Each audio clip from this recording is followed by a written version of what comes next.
Buenos días a todos. Gracias, doctor, por la presentación. Gracias por estar este sábado en la educación médica continua. Vamos a hablar de un tema que se toca muy poco en el país, que son las crisis epilépticas neonatales.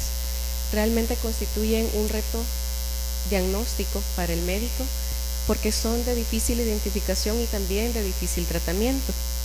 Y lastimosamente esto lo hemos venido oyendo desde hace 50 años en cuanto al tema de las convulsiones neonatales.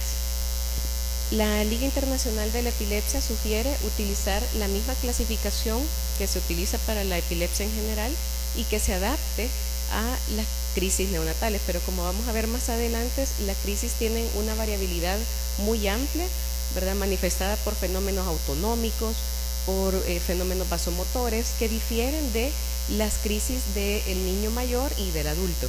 La siguiente, por favor. En cuanto a la definición de las crisis epilépticas neonatales, va a ser una alteración estereotipada, paroxística, en la función neurológica que ocurre en los primeros 28 días tras el nacimiento de un recién nacido de término o hasta las 40 semanas de edad postconcepcional en un recién nacido pretérmino. Ahora, la incidencia, lastimosamente no tenemos datos a nivel nacional, estos son datos de la literatura internacional, en los cuales se refiere que las crisis convulsivas se presentan en 2 a 3 recién nacidos de término por 1000 recién nacidos, y en los pretérminos pues es abismalmente mayor, es de 130 por 1000 recién nacidos. Tenemos también datos en base al peso de los bebés, en los cuales un peso mayor de 2500, que es prácticamente un bebé de término, ¿verdad? Va a tener una incidencia de 2.8 por 1000, y en un pretérmino, un peso menor de 1500 gramos, 58 por 1000. Ahora, los recién nacidos que tengan factores de riesgo neurológico, por ejemplo, los eventos perinatales hipóxicos agudos, como por ejemplo abrupción de placenta, prematurez, circulares de cordón apretados o cualquier evento que disminuya el suplemento de oxígeno al bebé en el periodo perinatal o postnatal, van a tener un factor de riesgo de un 25 a 35% más de presentar crisis convulsiva que un recién nacido que no tenga ningún factor de riesgo. Entre las principales causas de crisis epilépticas neonatales, pues a la cabeza tenemos la encefalopatía hipóxico-isquémica. Esta constituye el mayor porcentaje, un 35-45%, y aquí entran pues todos los eventos perinatales que disminuyan el oxígeno en el momento del nacimiento o posteriormente. Después tenemos los infartos y hemorragias, que constituyen un 20 a un 30% en el recién nacido prematuro. De las principales causas es la hemorragia de la matriz germinal y los infartos periventriculares, y en los recién nacidos de término serían las hemorragias subdurales y las hemorragias aracnoideas. Luego tenemos las malformaciones a nivel del sistema nervioso central, las causas infecciosas, estas a la cabeza, toxoplasmosis y citomegalovirus, en las primeras 3 días de vida del bebé, y después de los 3 días de vida, pues a la cabeza las infecciones por virus herpes. Y pues con el advenimiento de nuevas tecnologías, hoy podemos identificar nuevos genes que están asociados a las epilepsias neonatales. Los datos que les presentaba en la diapositiva anterior son del 2018, y esta pues lo traje porque es del 2004, realmente es mucho más viejita, pero para que se fijen que la incidencia realmente no ha cambiado, ¿verdad? Continúa siendo la encefalopatía hipóxico-isquémica la causa más frecuente de crisis neonatales, posteriormente las hemorragias intracraneales y sus complicaciones como los infartos cerebrales. En tercer lugar, igual que en la diapositiva anterior, las malformaciones a nivel del sistema nervioso central, y posteriormente las infecciones como es la meningitis. Este cuadro pues realmente me pareció importante porque nos muestra el tiempo de inicio de las crisis convulsivas, del 0 a 3 días de presentación o después de los 3 días. Y como vemos, las causas pues de crisis epilépticas en el neonato antes de los 3 días de vida se incluyen todas: encefalopatía, hemorragias, infecciones, etcétera, ¿verdad? Pero después de los 3 días, la encefalopatía hipóxico-isquémica deja de ser una causa principal de crisis epilépticas neonatales y entran posteriormente las hemorragias, los infartos, ¿verdad?, las infecciones y los defectos del desarrollo cortical, como las displasias corticales. Incluso en el manejo de la encefalopatía hipóxico-isquémica, que lastimosamente no tenemos en el país, que es la hipotermia terapéutica, el tiempo en el que se sugiere el monitoreo electroencefalográfico del paciente es de 72 horas. Esto pues apoya más el hecho de que las crisis convulsivas epilépticas neonatales por encefalopatía hipóxico-isquémica son mucho menos frecuentes después de los 3 días de vida. La siguiente. Ahora, ¿por qué el cerebro del recién nacido es más lábil que en comparación al resto del cerebro de los niños de mayor edad y el adulto a presentar crisis convulsivas? Pues no hay como que una causa específica. Sí se sugieren algunos factores, ¿verdad?, que predisponen a que el cerebro del recién nacido sea más susceptible, como por ejemplo alteraciones iónicas, alteraciones en la concentración de iones intracelulares, ¿verdad? Hay un fallo de la bomba sodio-potasio-cloro. Esto a nivel intracelular, en la neurona del recién nacido hay un exceso de cloro. Cuando ocurre un evento hipóxico, por ejemplo, ¿verdad?, hay una activación de neurotransmisores y hay apertura de las bombas de los canales iónicos y funcionamiento de las bombas de sodio y potasio. Y lo que ocurre usualmente, el glutamato, que es un neurotransmisor inhibitorio, ¿verdad?, en la edad postnatal y en la adultez, en el neonato tiene una función inversa. O sea, el neurotransmisor GABA, que comúnmente conocemos como un neurotransmisor inhibitorio, es excitatorio, porque a pesar de que ya la célula de la neurona del recién nacido tiene alto contenido de cloro, la apertura del canal iónico cuando el neurotransmisor GABA se activa provoca una despolarización mayor. Entonces en el neonato hace un efecto inverso el neurotransmisor GABA. También hay una permeabilidad aumentada de la membrana celular y un exceso de neurotransmisores excitatorios, como por ejemplo el NMDA, que es un neuromodulador excitatorio, y un déficit de neurotransmisores inhibitores. Lo siguiente. Aparte de eso, pues también la corteza del cerebro del recién nacido tiene muy pobre desarrollo, ¿verdad? No hay una organización, una estructuración adecuada ni una mielinización todavía desarrollada.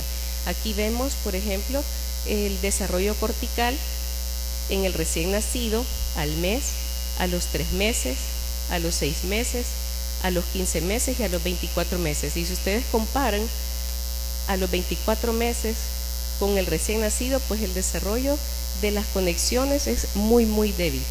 Esto hace que la actividad cerebral, ¿verdad?, sea de más lenta propagación y también que se fragmente la actividad eléctrica cerebral. Además, en el recién nacido pues hay un predominio del sistema límbico y de sus conexiones con el tallo encefálico. Entonces, esto provoca que las manifestaciones también sean muy variadas, como por ejemplo con apnea, con desaturación, bradicardia o taquicardia, ¿verdad?, o alteraciones de la temperatura. El siguiente.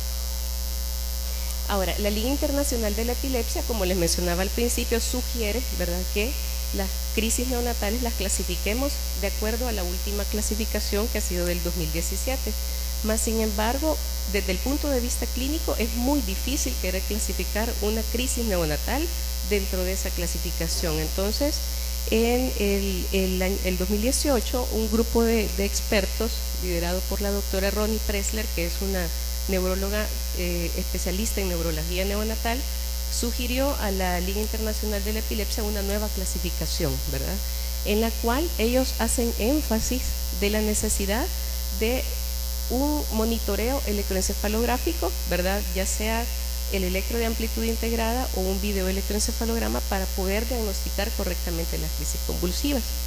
Y también, pues, basado en las características clínicas, ¿verdad? En crisis clínicas motoras y no motoras, que ya las vamos a ver posteriormente, y vamos a obtener estos tres grandes grupos: las crisis clínicas, las crisis electroclínicas, o sea, que el paciente convulsiona y a la vez tiene su registro electroencefalográfico con actividad anormal, y tenemos las crisis electrográficas también, que como lo mencionaba el doctor Sánchez Vides, pues únicamente tenemos alteración en el electroencefalograma más no correlato clínico. Lastimosamente, un 80 a 90% de las crisis neonatales solo pueden ser detectadas por el electroencefalograma. Entonces, por eso es la necesidad que ellos establecen de un monitoreo electroencefalográfico en una unidad de cuidados intensivos.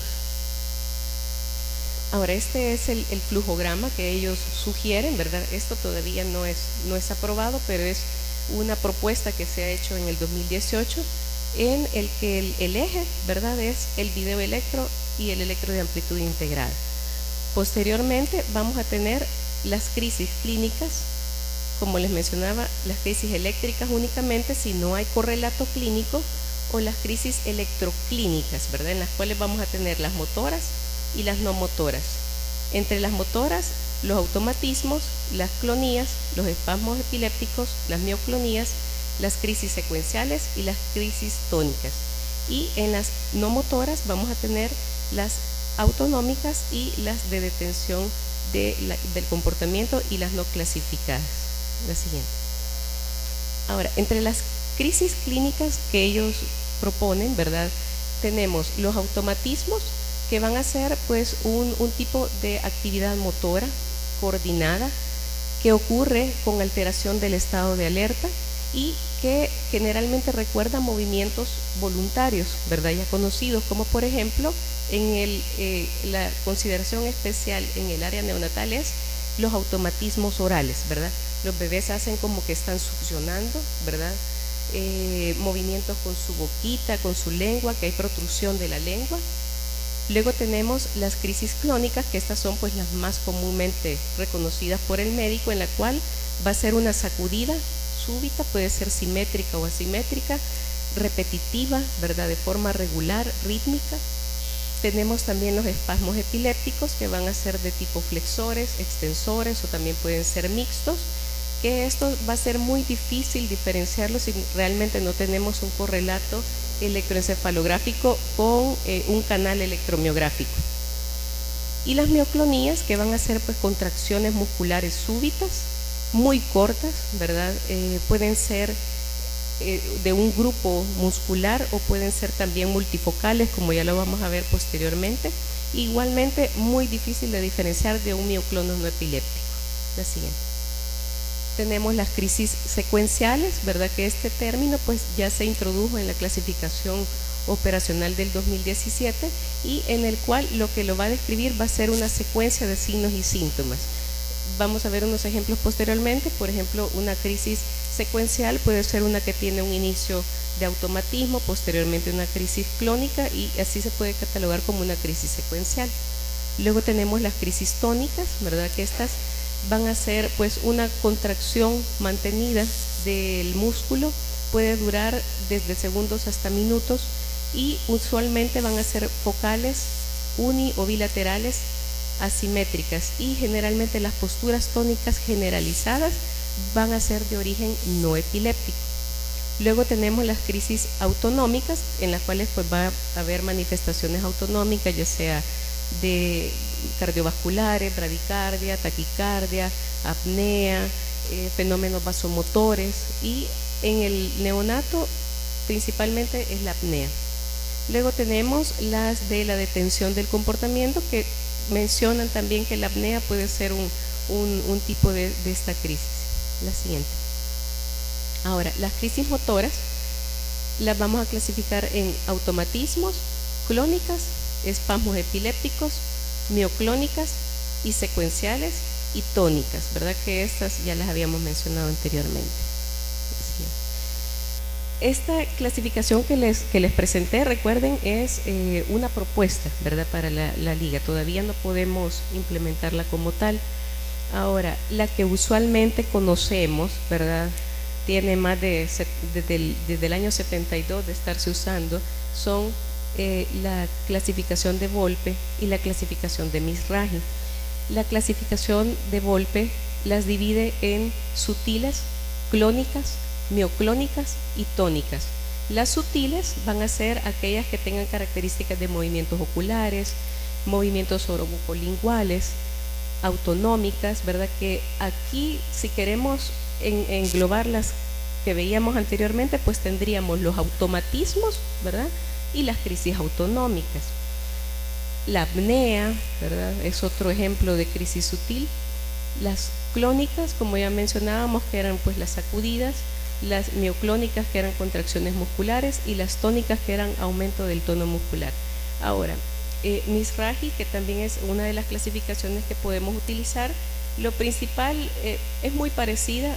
Lo que les traigo aquí es que esta sí incluye los espasmos, ¿verdad?, y las crisis electrográficas, que esas para la época, en el 72, ¿verdad?, ya tenían el concepto de las crisis electrográficas, en las cuales no hay un correlato clínico, y los automatismos motores.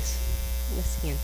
Entonces, la clasificación que quiero que les quede puesta en mente para las convulsiones neonatales es la de Volpe, ¿verdad?, en la cual la divide en clónicas, en tónicas, en mioclónicas y en crisis sutiles.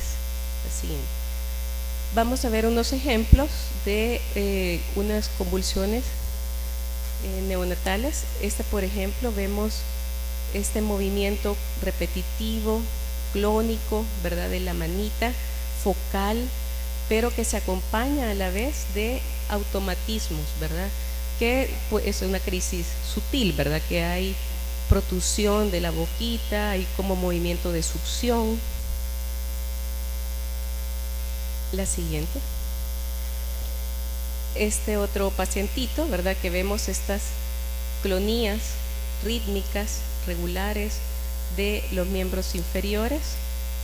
Lástima que no se alcanza a ver, pero también hace movimiento de chupeteo, ¿verdad?, está intubado y jala el tubo.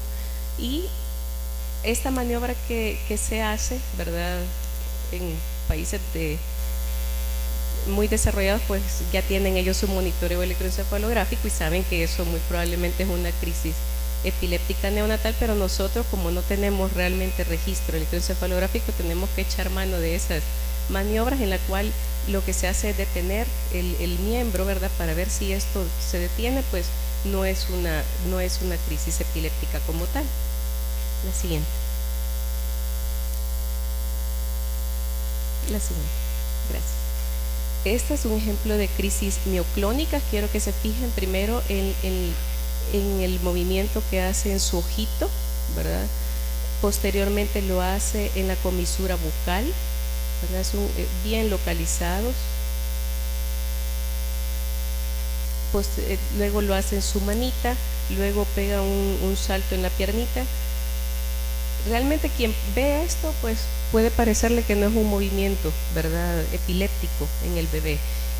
Aquí lastimosamente no teníamos correlato electroencefalográfico, pero en los electroencefalogramas interictales de estos bebés, pues sí había actividad paroxística. La siguiente. Acá tenemos unas mioclonías, pues estas sí más evidentes, ¿verdad?, erráticas, masivas, que más adelante vamos a ver los síndromes epilépticos neonatales, que muy probablemente pues se trataba de un bebé con un síndrome de Ohtahara. Lastimosamente no se le pudo hacer el estudio genético ni una de las principales causas, que es la hiperglicemia no cetósica, ¿verdad?, no se le pudo hacer tampoco el estudio. Tenía el antecedente de un hermano que falleció igualmente a los 30 días de vida, hacía 2 años, ¿verdad? Entonces muy probablemente pues era una epilepsia de etiología genética. Este caso es bien particular porque este bebecito empezó con estas crisis, ¿verdad?, que desviaba los ojitos, había bamboleo de los ojos.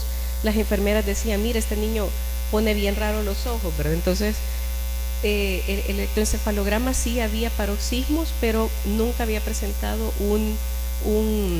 una crisis mientras le hacían el registro electroencefalográfico. Entonces decían, tiene hambre, se estira, no sabemos qué es lo que pasa, ¿verdad? Entonces se les pidió que grabaran el evento clínico del bebé y como vieron, pues realmente hay una crisis sutil, hay movimiento de los ojitos, hay protusión de la boquita y posteriormente va a empezar con la fase clónica.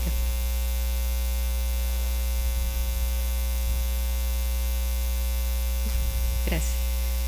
Ahora, la Liga Internacional de la Epilepsia reconoce 4 síndromes epilépticos, que realmente pues no viene mucho al caso hablar de cada uno de ellos. Lo importante es que ustedes como clínicos se lleven en cuenta la clasificación de las crisis convulsivas neonatales y que las podamos aplicar.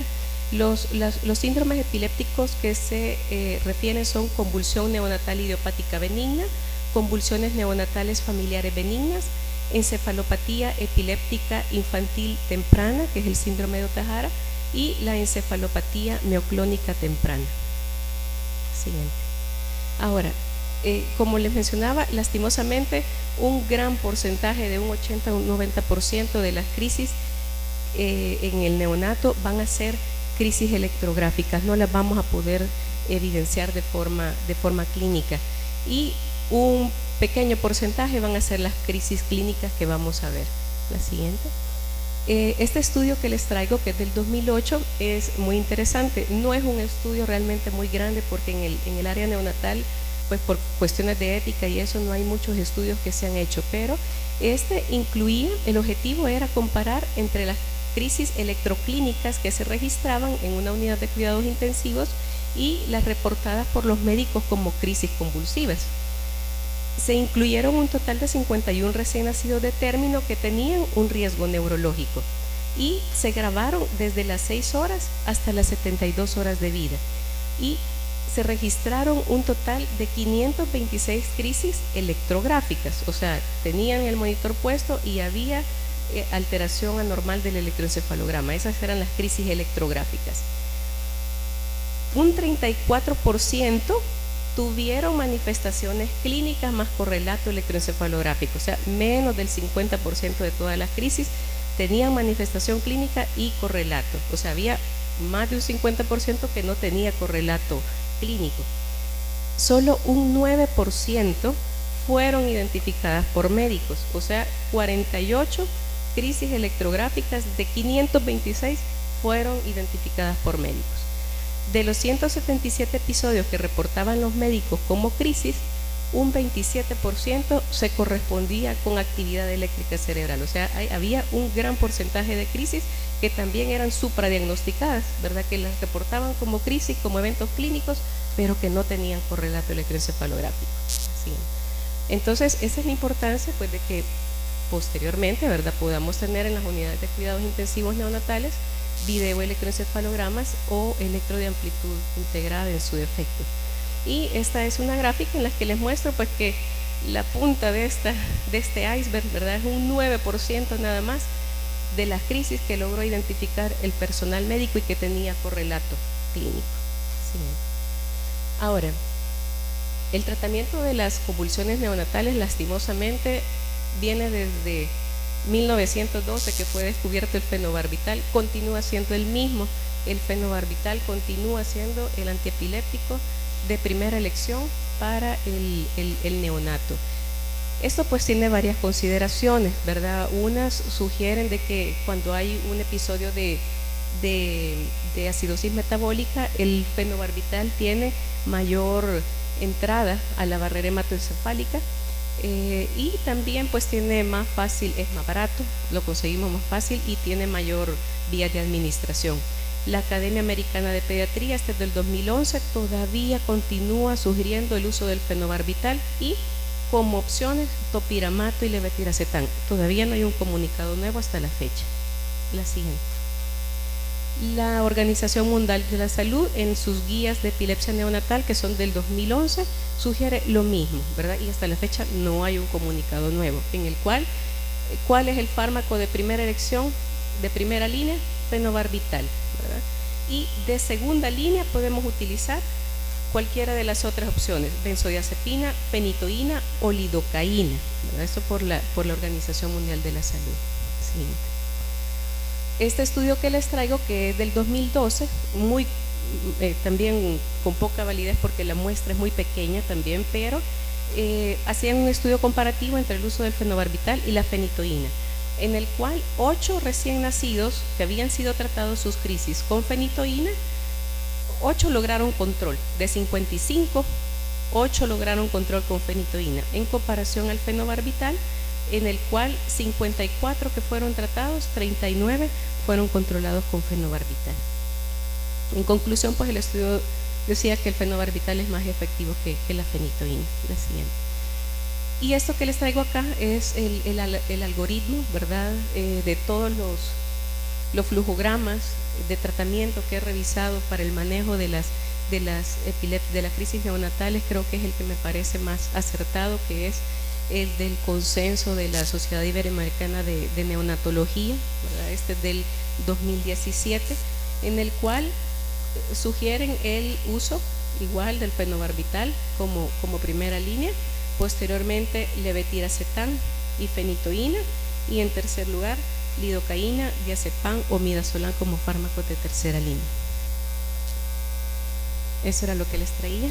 Gracias. ¿Tienen preguntas?